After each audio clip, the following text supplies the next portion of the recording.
Bună ziua! Hai, Hristos a înviat! Hristos a înviat! Bine v-am găsit, frumoșilor, și domnul Savalache aici alături de noi. Dacă v-ați trezit mai greu în dimineața aceasta și nu ne-ați prins în această formulă pe mine și pe Georgia, iată-ne tot aici, suntem în această ediție specială de sărbători. Vă aducem bucuria și liniștea și spiritul acesta frumos de Paște, alături de prietenii noștri de la Școala de Artă Populară, da? Bucuria, alături de domnul aici Radu Savalache, și eu vreau să îi prezentăm așa pe toți și să vedem cine sunt acești drăgălași copii talentați. Hai să vedem!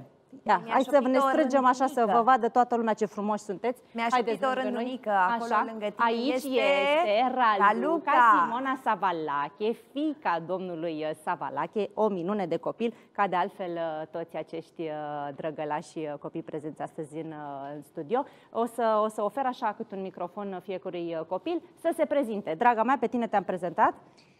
Sunt Raluca. Raluca, Hristos a înviat, Raluca. Mulțumesc. Tu cine ești? Hai să te cunoaștem. Vladimir Matea. Vladimir, bun. Matea, tu? Sara. Sara, hai să mai vedem, mai vin așa pe lângă voi, da.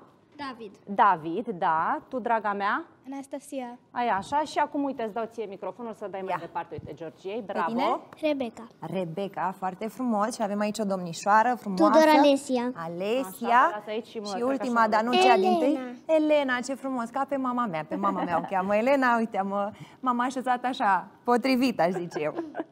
Sunteți minunați, Hristos a înviat, aveți parte de sărbători liniștite și frumoase. Ați venit cu minunile acestea aici. Hai să vedem cât ați repetat pentru tot acest dans. Am repetat cam o lună și jumătate. Oho, da? Deci se muncește, nu glumă. Nu e așa de ușor precum vedem noi la televizor, nu? Mie nu mi-ar fi ușor nici cum, căci eu am două picioare stângi și idem. de-abia mă mișc țop-țop. Asta zic și eu, la dansuri populare să știți că noi nu prea, dar ne descurcăm cu celelalte dansuri, dar poate cine știe o să ne învățați dumneavoastră mai târziu, da? Să învățăm, să prindem și noi un pic din pașii aceștia complicați. Ce mai pregătiți așa la școala dumneavoastră? Pregătim din toate zonele țării avem. Astăzi, de exemplu, am pregătit și o suită din Oltenia. Dacă se poate la mine din zonă. Ce frumos! Așa, uite, e o cunoscătoare, Georgia, vezi? E perfect. Și pregătim și, dacă vreți să vă învățăm ceva din Moldova, avem un dans popular, Rața, foarte simplu. Dacă doriți și vreți să vă învățăm, cu drag îl arătăm. Eu am două rădăcini, să știți. Eu sunt jumătate olteancă, jumătate moldoveancă. Pe mama am mulțumit-o, dar pe tata nu știu nimic din Moldova, așa că la fix ați venit astăzi să ne învățați. Hai să vedem, uite, vreau să o întreb pe Raluca aici, că este lângă mine și dacă ești drăguț să mă ajut cu microfonul.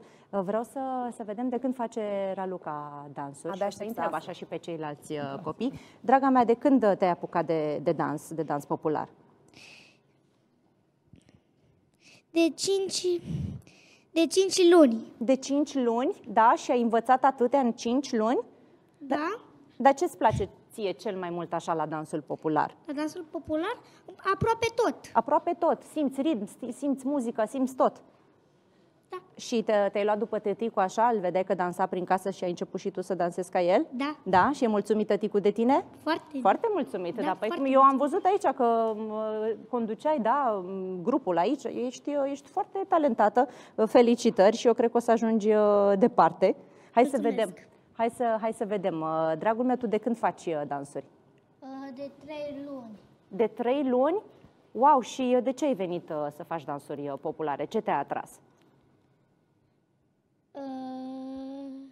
Le-ai spus părinților tăi, vreau să merg acolo pentru că așa simt eu, să dansez de dimineața până seara? Da. Așa. Bun, hai să mai vedem, hai să mai întreb.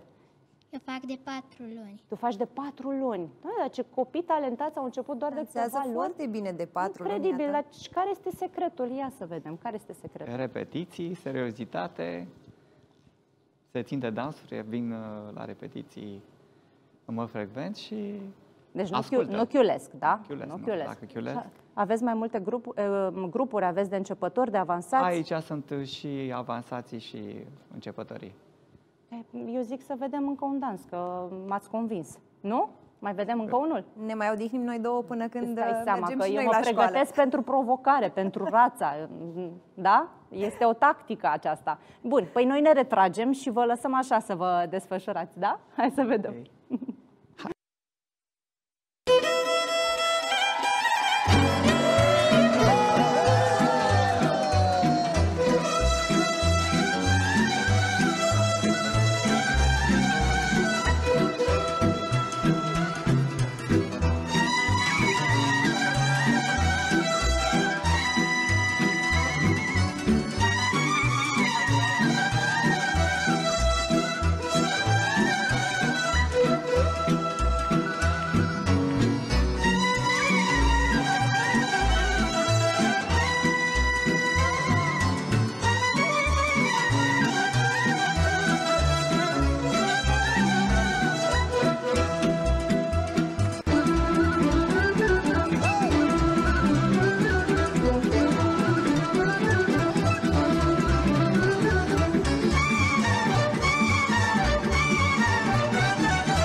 Bine, ce atmosferă de sărbătoare, ce frumos, ce îmi place. Haideți toată lumea în platou, haideți să ne strângem aici. Doamne, ce moment frumos, felicitări, este minunat frumos. Și se vede cât de mult le face plăcere celor mici să danseze, dar sunt foarte implicați, tu ai văzut? Eu m-am întors în timp, să știi. Nu știu dacă ai prins vreodată nunțile de la sat, eu le-am prins la bunica la țară când se juca în mijlocul drumului și ca să poată să treacă vreo mașină, trebuia să se termine hora sau sârba. Mi se pare corect. Nicio șansă. Mi se pare corect.